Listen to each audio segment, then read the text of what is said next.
Hard Mark Podcast. Shrimp on the barbie. Shrimp on the barbie. Do you respect that? That's corruption. I could make a fake snake. You do not pee in the pool. You do not pee on the barbie. All of myself is clean. Broadcasting from the fabulous Flamingo, take it away, MarkBot 5000. Thanks, Eric. This is MarkBot 5000. Definitely not the five-time WCW champion, Booker T. And welcome to the Hard Mark Podcast, a show where the powerful and intelligent Eric Donaldson, wrestling fan of over 30 years, introduces one match per episode of his co-host who has never watched wrestling. They'll talk about the backstory, they'll watch the match, and then they'll rank that match on their ever-growing list. Shucky ducky quack quack. The purpose of the show is to see what happens when someone who's never watched wrestling is introduced to its most notable matches. And wait a second. What? You're telling me he's never washed his face or butt? Tell me you didn't just say that. Anyway, here's Flying Ron Murphy. Can you dig it, sucker? Thank you, MarkBot 5000, for that. Man, he's just all the hits. I don't know where he keeps getting this erroneous information that you don't wash your face or butt. But besides that, a great job being done by MarkBot 5000. I want to make it clear that my butt is clean as fuck at all times. I mean, I caught a whiff of something when we were sleeping in the bed together. No, Was you it? didn't. I didn't. Are you sure it wasn't ish? Ooh, just that tiny little butt. Here's the thing, man. I'm all about butt cleanliness. I really am as a person. Like yeah, that's your core tenet.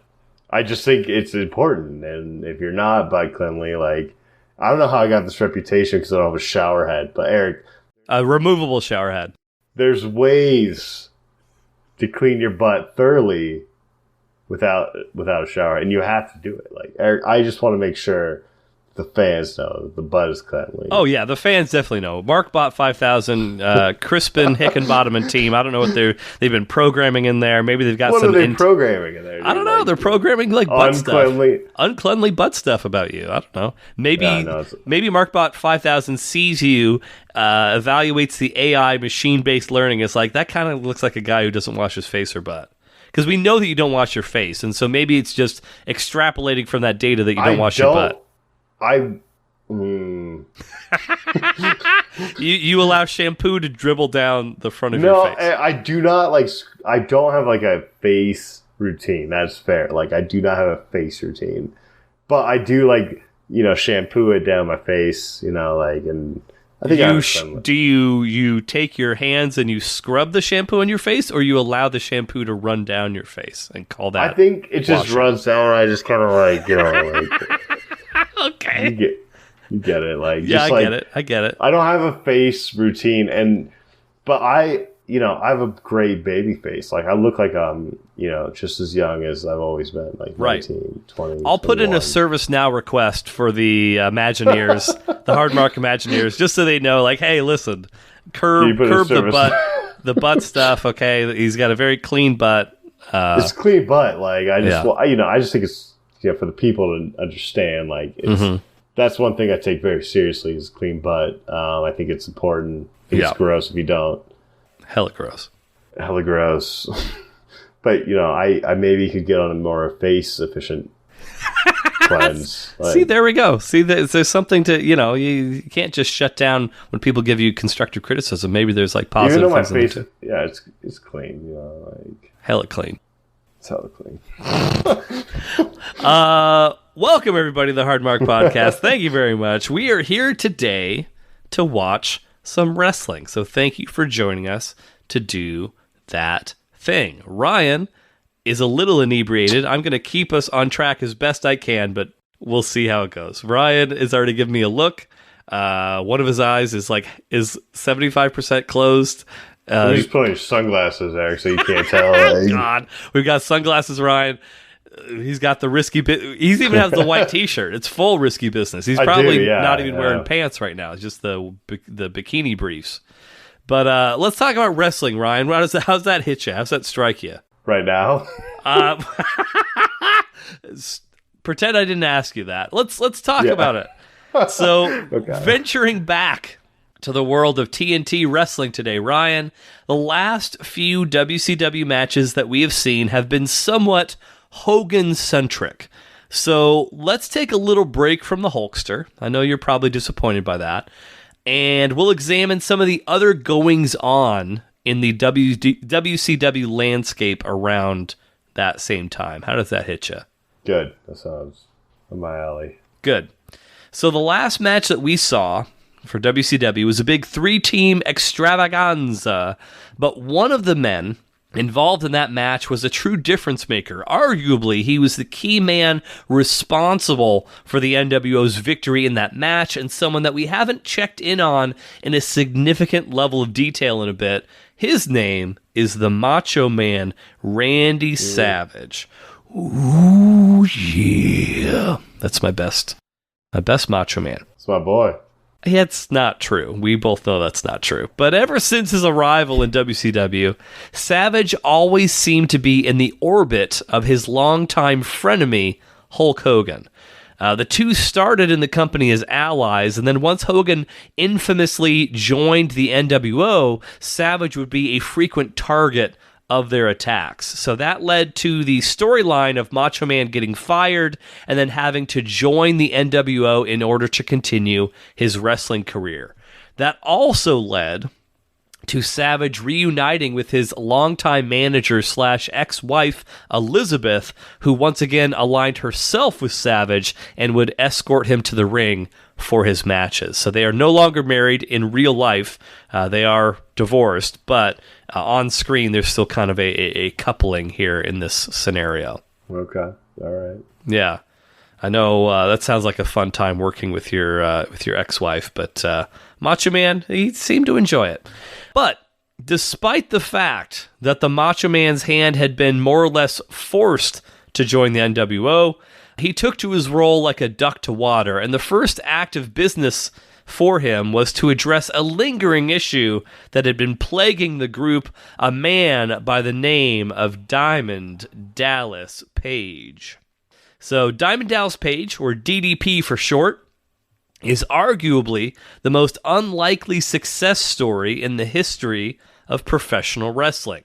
The New Jersey-born Page had been wrestling adjacent for much of his life, and he had formed a good number of friendships with those in pro wrestling due to his managing of a popular Fort Myers nightclub, Norma Jean's. Fort Myers, Florida. Yeah, Fort Myers, Florida. So he met a lot of wrestlers. Over time, DDP would give up that nightclub business and begin to seek out his big break in pro wrestling, dabbling in announcing and managing.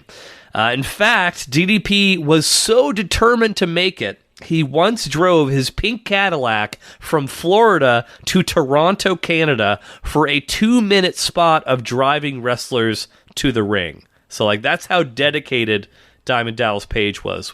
That is dedicated as fuck. Yeah, that's a bit of a drive. But eventually, the wrestling bug would fully bite DDP, and at the ripe old age of 35, he began to train at the WCW training facility known as the Power Plant. 35 is and was considered absolutely ancient to begin a career as a pro wrestler, but bit by bit, DDP would show signs of improvement, and by his own admission, he would literally go to the power plant every single day that he wasn't working, as he needed to make up for lost time. So he was literally training in wrestling every single day. If he wasn't actively, out on the road, he was training at the power plant there. Now, despite his age, DDP had one thing going for him that is impossible to teach in wrestling. He lived his gimmick. The same way that Ric Flair is Ric Flair 24 hours a day, the character of Diamond Dallas Page was the same when the lights were off. And so with his charisma, his work ethic, and his finishing move called the Diamond Cutter, that he could hit on anyone at any time, DDP finally started to get a fan following. But of course, if the fans take notice of somebody, the NWO would not be very far behind. Unlike many, however, who would jump at the chance to join the NWO, DDP declined the offer, first via his words and then by attacking the outsiders of Scott Hall and Kevin Nash. So, of course, upon Randy Savage's joining of the NWO, he was given the task of eliminating Diamond Dallas Page, the only man to turn down the NWO's offer. In addition to targeting Page directly, Savage and Elizabeth would also humiliate DDP's wife, Kimberly. But basically, Kimberly Page, she did a Playboy spread way back when. But anyway, they acted as if, like, it was a big secret, and like Macho Man. Oh, here we go. Actually, I'll just send you this. This is perfect, as a matter of fact. I'll send you this. Is it Pornhub? It's not Pornhub. No. I wouldn't be able to tell, it's just a thumbnail. Nice. So that's Diamond Dallas Page with Kimberly. That really perked me up. Good, I'm glad. But I could tell your eyes are wide open now. But, so basically, Macho Man claimed that, like, Kimberly had sex with him while, she was married to DDP, which was total bullshit. Everybody knew it was total bullshit. But he was basically trying to get in the head of Diamond Dallas Page. At one point, Elizabeth spray-painted NWO on Kimberly Page's back. So they basically made it very, very personal between Macho Man and Page. So with the hatred between these two men, Diamond Dallas Page and Randy Savage, at a boiling point, those men would have a series of 3 matches over the course of the next 6 months. The first saw Diamond Dallas Page win via his patented Diamond Cutter, in what was considered to be a major upset at the time. Incensed, Savage demanded a rematch, but due to the brawls and violence between these men, this match would be an unsanctioned, no disqualification, falls count anywhere match. So you could pin your opponent anywhere in the building. It does not have to be in the ring. And so the match was made for the Great American Bash in Moline, Illinois in 1997. And so that is what we're going to be watching here today. That's where Lincoln was born. Moline? Really? Is that true? No. Why would you just say lies? He's born somewhere in Illinois. His home state, then. Okay, that's fair. So any questions around the backstory of the match? Any questions around Diamond Dallas Page now that you've seen him with his wife in a very classy photo shoot? It's a great picture. Great picture. We've also seen... How old is she now? She's in her 50s, I believe. Still... She was actually, and I know usually when I ask you this type of question, the answer is always no. Did you ever see 40-Year-Old Virgin? Yes. Do you remember, and I know you probably don't remember like in a ton of detail, but remember when he's doing the speed dating? Yes, Eric, I do. The cards. You remember when the woman's titty? Yeah. The titty falls out? That was Kimberly Page. Oh. Yeah. That's her biggest role to date, is Kimberly Page. Speed dating titty popper router. I love her. Well, we'll see if she can inspire her hot huzz to do some work. The old man, Diamond Dallas Page, if he can get in there and do the thing. But any questions about either of our competitors, Macho Man or Diamond Dallas? No. Okay. So to just kind of put a little bow on this before we watch this match, so Ryan's current record is 35-26. Now he is currently undisputed on a 3-match winning streak. And also, and this is kind of like a caveat here, you can take of it whatever you want to. So you're on a 3-match winning streak. You were undefeated in your last 5 matches. So there was a draw in there. So you have not lost in 5 matches, but you're on a 3-match winning streak so far. So if you choose to omit that draw, you're on a 4-match win streak. I do not choose to omit that draw. Of course you wouldn't. So and your all-time record is 6 wins in a row. So you are approaching that point again. And I know you were very upset with me the last time that it got broke, which was not my fault. But probably just some bullshit. Like it wasn't, but whatever. Okay, so let's go ahead. Let's take a quick commercial break. We're gonna watch that match, and when we come back, we'll give you our thoughts on Diamond Dallas Page versus Macho Man Randy Savage at the Great American Bash, 1997. Thanks, everybody. Guess who's here? Don't stare at the beauty too long because someone will get you from behind. Well, you were right. Michael Buffer clears and the anything goes. Lights out. Savage Page 2 is on. And I don't know what he's going to do here. Well, he's picking up some plunder. He's got a crutch. He's got somebody's crutch. Here goes. Oh, man. Oh, my. Let me show you to your seat, sir. When you signed on for this. He's going to pile drive the referee. Yes, he is. Oh, my goodness. Oh, get that barbecue pit. Behind you is a barbecue pit. Whack him with the Weber. There you go. He's found the Weber.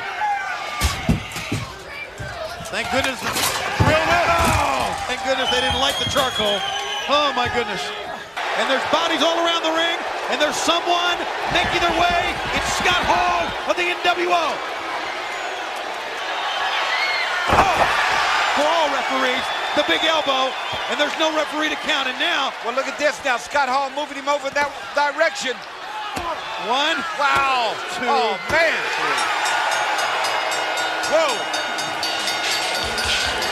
Fans, we are out of time. For all of us, have a great summer, and thanks for being with us for the Great American Bash. And don't forget Nitro tomorrow night. Wow. The NWO again has shown its domination. We are back. Ryan, unsuccessful in his attempt to predict the winner of that. Predicted Macho Man, or no, he predicted DDP, Diamond Dallas Page, but Macho Man won. You have a problem with Nick Patrick, ace referee Nick Patrick?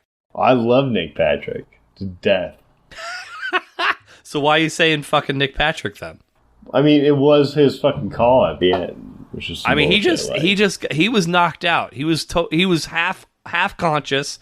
He just saw a man pinning another man. He counted to 3. He did his job, Ryan. He did his job. You can't fault a man for doing his job. No, I mean, I disagree with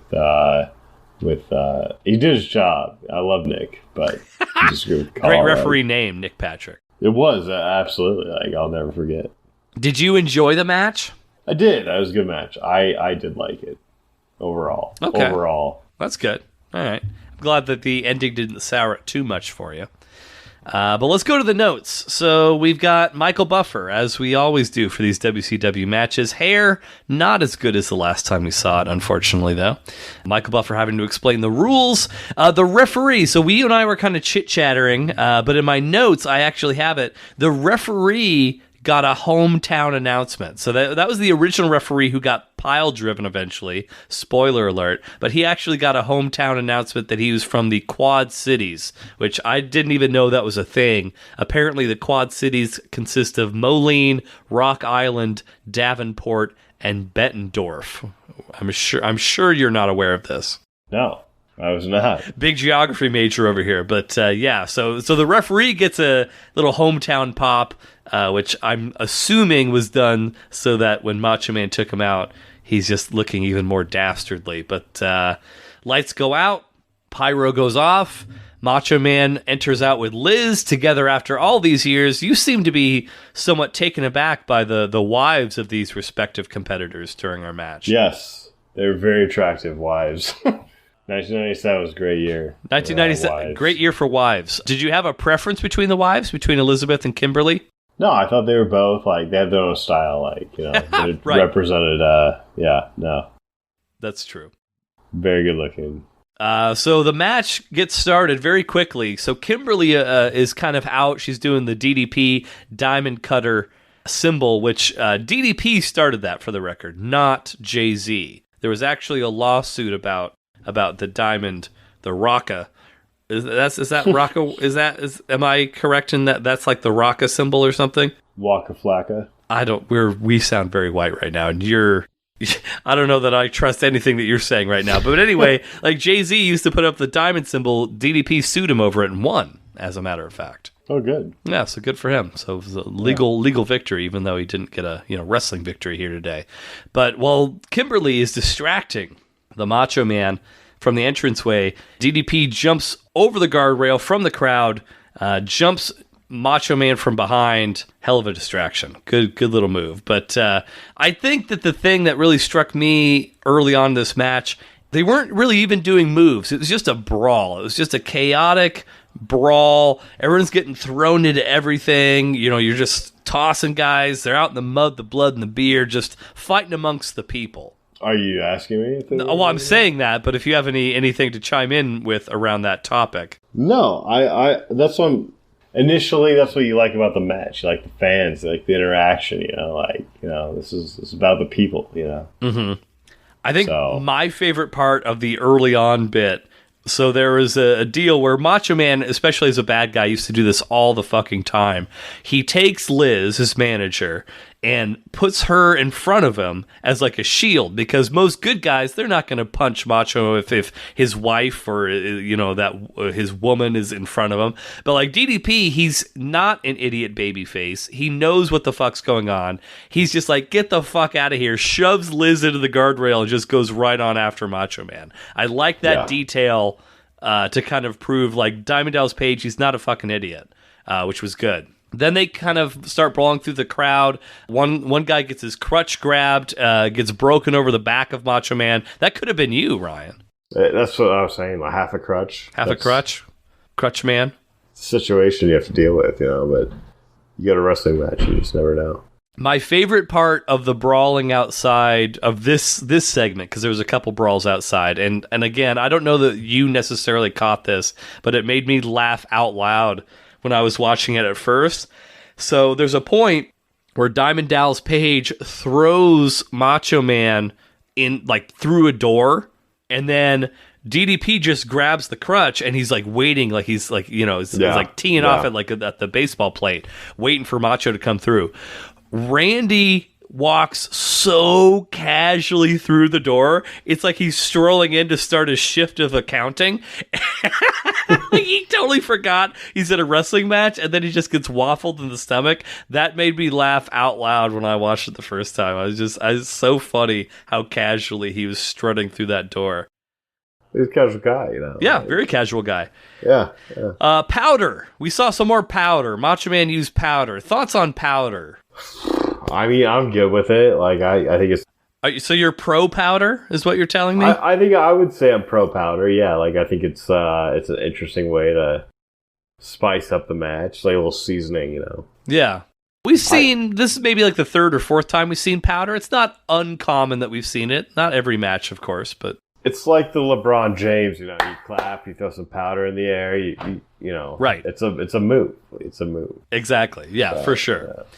So right around here is when Savage starts peeling the tape. So Diamond Dallas Page's ribs have been injured through various altercations leading up to this match. Savage starts peeling that tape off, and right around there, the referee's starting to get in Macho Man's face.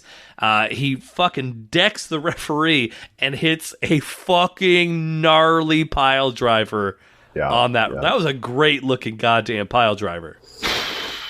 I just, that move always makes me cringe every time I see it. Yeah. And on a ref, it's just, I mean, I respect it. I respect a good execution of it.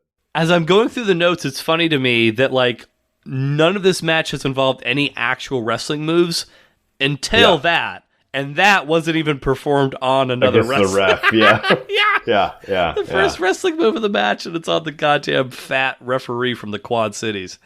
But eventually they kind of start brawling up the aisleway.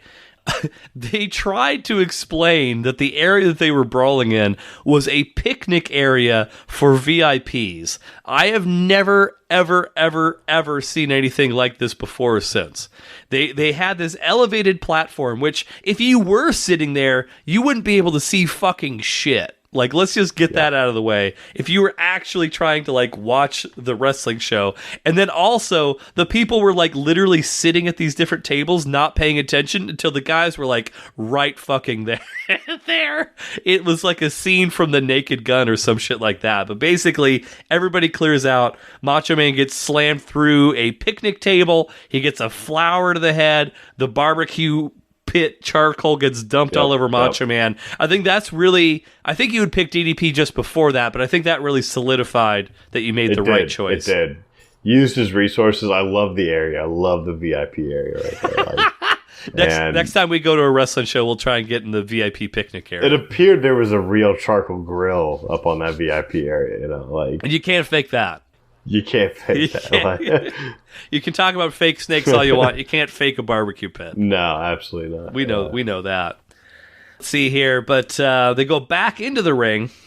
The shirtless referee who got pile driven is still laying on the floor. This is like at least 10 minutes after that originally happened. But DDP avoids a leg up.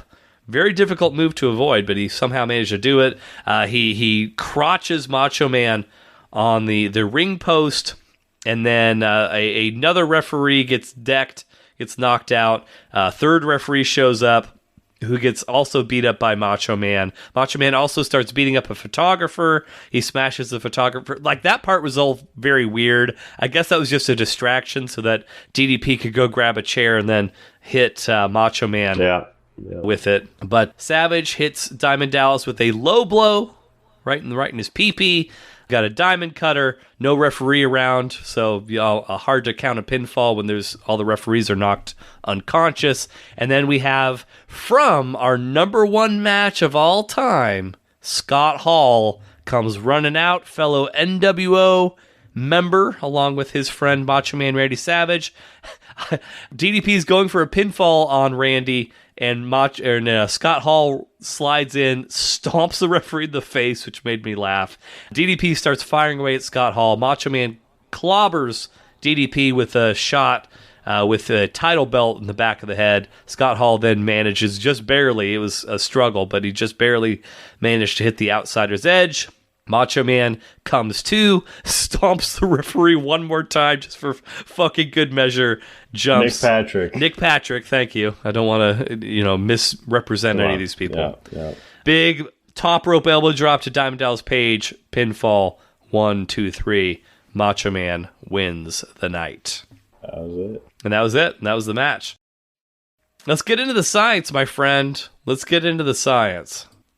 So it seemed like you liked it. I guess the question becomes, did you like it enough for it to be good, or is it going to be in our okay section? It would be in one of the two. I was looking immediately. Those are big sections, though. Those are, okay especially. Okay is definitely our biggest. Yeah. If you need a reminder about any of these matches, I'm happy to provide such. I don't know. I think I'd put this like near the top of okay. Okay. I mean, a new... like 25, I think would be fitting. Oh, you're saying at the very, very top of okay. It was a good match. I was debating it was good. I enjoyed the watch, but did it have anything spectacular? I'm adding it right now. But are you set on 25? Or are you still thinking it over? Yeah, no. I think 25 is a good spot for it. Like top of okay. Yeah. Okay. All right. There we go. All right. New 25. Top of okay. That's what everybody likes. Tops of okay. That's where all the matches go. Well, I'm hoping sometime soon. I mean, we've had I feel like our more recent matches have, for the most part, been okay, good, maybe not a whole lot of great ones lately, but we'll see. We'll see where we go. Just so you're aware, for our next Wrestle Talk episode, what will that be? Oh, okay. This should be a good one. The next one is going to be Bret the Hitman Hart, one of your favorites. He's going to be taking on The Undertaker in a very, very classic, all-time classic match there. So you got that to look forward to in another 2 weeks, everybody. But you don't have to wait 2 weeks for the Hard Mark podcast, because that's right, we're going to be back with Rumpus Time here in just one more week. We're on that weekly Thursday schedule. Hope everybody's enjoying that. But before we wrap things up here today, Ryan, any other questions, comments, concerns, anything else worth mentioning about Diamond Dallas Page versus Macho Man? I have nothing left. I've given it everything I have. I'll agree with that, just from the state of you right now. But one thing I didn't mention, and we'll get into more of this. We will see Diamond Dallas Page again in the future. Diamond Dallas Page, for anyone not familiar, he has DDP Yoga, very popular yoga system. I actually have a DVD set myself. I know that at least one person listening to this right now is also a big fan of the DDP Yoga. So everybody just, if I don't know where you are, hopefully you're not driving right now, but let's hit my favorite move of the day, the Diamond Cutter. So let's, put your thumb and your index fingers together, everybody. Just give me one of those. And then bring it all the way up, and you want to feel the tension. You want to feel the tension there. And so are you doing it right now? I'm doing some DDP yoga, and so now I got him up, and then arms out to a T, but you're flexing the whole time. It's all about resistance. It's about the resistance of the muscles that you're creating. Arms out to a T, hulk it up. We'll talk more about DDP yoga next time we see him. But I would be remiss without speaking at least briefly about his major contribution to modern-day wrestling, which is DDP Yoga. But that brings us to the end of this little sode, into this little thing that we call the Hard Mark Podcast. But of course, we're not gonna end this thing without doing a little segment that I like to call Eric's Wisdom Tree. All right, I got a good one for you here, Ryan. You got a good one. I got a good one. I got one that will shake you out of your stupor. How many beers have you drank tonight? Just for my. It's not the beers, Eric. It's mostly, I think, the tequila that got me. I didn't know this. I was getting. If you would have said, Eric, you're getting Tequila Ryan tonight, I might have given this a second thought. But I don't even feel like I'm real Tequila Ryan. I feel like I'm down Tequila Ryan right now. I need to be. But that's okay. We'll get through it. It'll be fun. We'll get through it. Give me on this wisdom tree. And all right, Ryan. I know you have some things that you're fearful of. Things that you're maybe you're not like lying awake at night thinking of these things, but like it's a real possibility and you're concerned about them. Plane crashes, for example. Absolutely. I'm flying in 2 days. Flying, yeah, exactly. And I wish you well. I hope that your plane does not crash while it's Frontier, so you never know. Would you say, just kind of if we were speculating here, if you had to die via plane crash or via alligator attack, what would you say would be worse? Alligator attack. Well, then it stands to reason that you and all the Markomaniacs may want a piece of advice. If you are being attacked by an alligator, how do you get out of that? How do you avoid that? What should be your plan of attack? How do you counterattack that alligator getting you? Well, I have the answer. Yes. I think you should. So first of all, there's no, like you're saying, like you're in the midst of an alligator attack, or there's no way to avoid it. Like it's alligator attack or like plane crash. Like you're. I'm just looking to pivot over. There's an alligator. You have put yourself in a position where you're getting attacked by an alligator. That's what's happening. You've jumped out of an airplane. You're going into the water, and then what's waiting for you in that water? Alligators. Okay, so there's no, like, you've put yourself in a serious position. Yeah, you're flying into Tampa on Frontier. It's a very rickety airplane.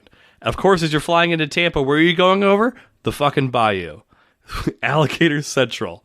And crocodiles. I don't know if this applies to both, but it probably does. I'm going to say that this more than likely applies to both. It definitely applies to alligators, though. So Ryan, an alligator's attacking you. It's clamped down. We all know how alligators, their jaw strength, there's no way you're going to open up that jaw on your own.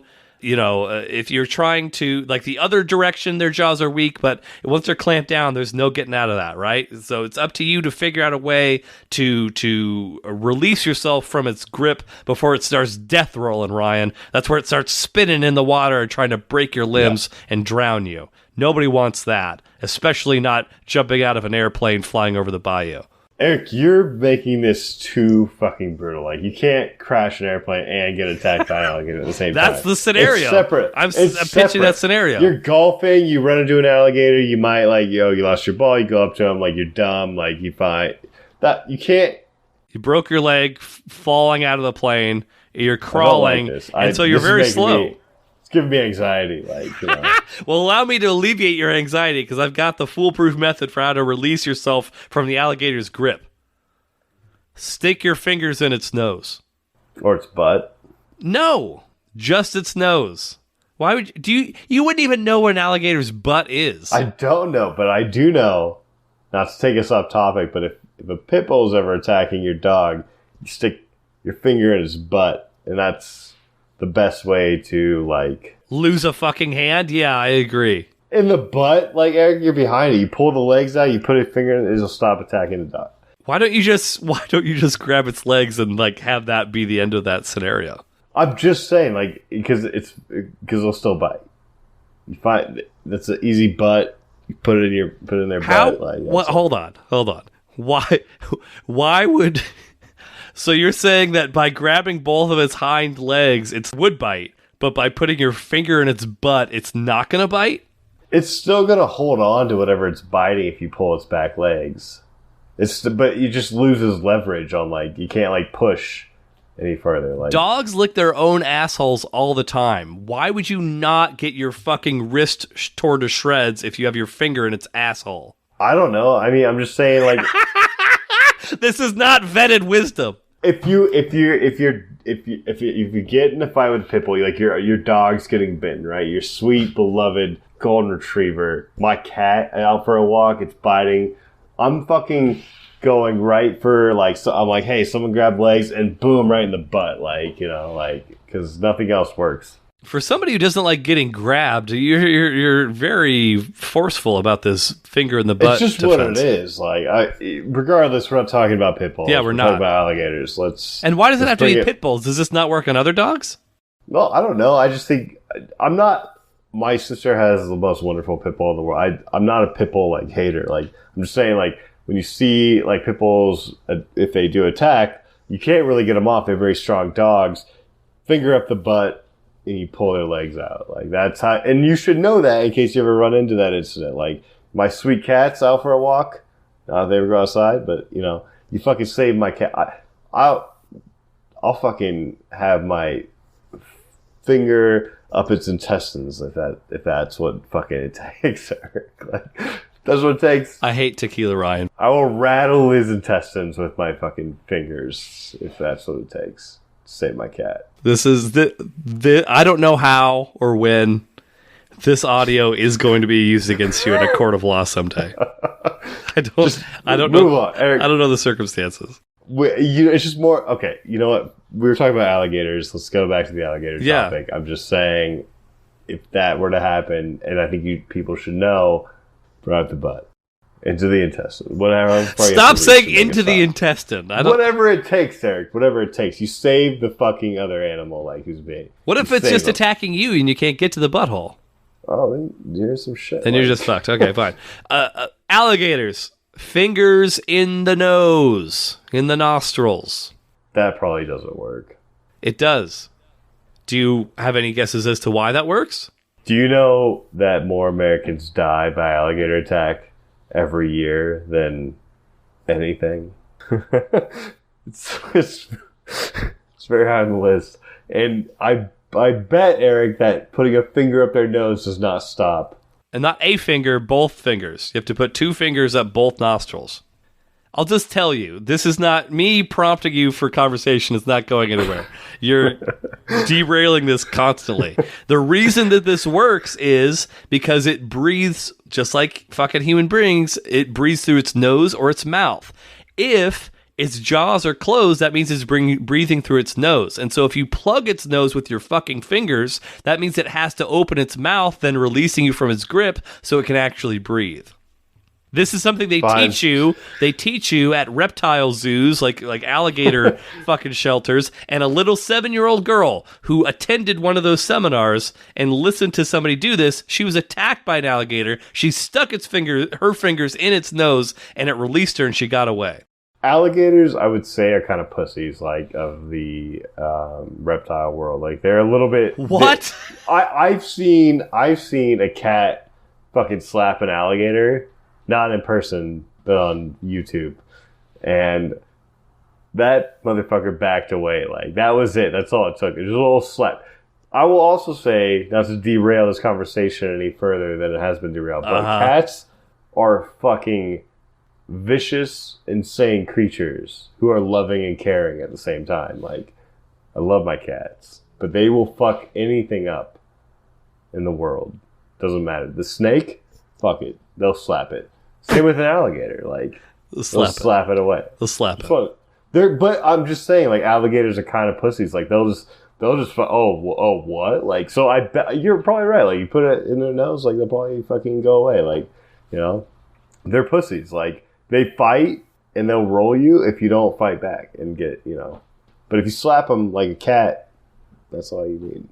I don't even know how to respond back to anything you're fucking saying right now. You're talking such fucking gibberish right now, and like there's no reasoning with you. You just called alligators pussies. Alligators are fucking terrifying murder machines. Oh, Eric, I'm just saying. I've seen some videos. You know, I've been on the internet. Yeah, okay. We all know about your TikTok habits. Well, we will be back. With Rumpus time, July 28th. Wow, what a great time. That'll be a fun time. Hard mark your calendars for that, everybody. Are you getting a fucking phone call? What's happening? No. Just go on. It's my Uber Eats. What did you get for Uber Eats? I don't want to tell you.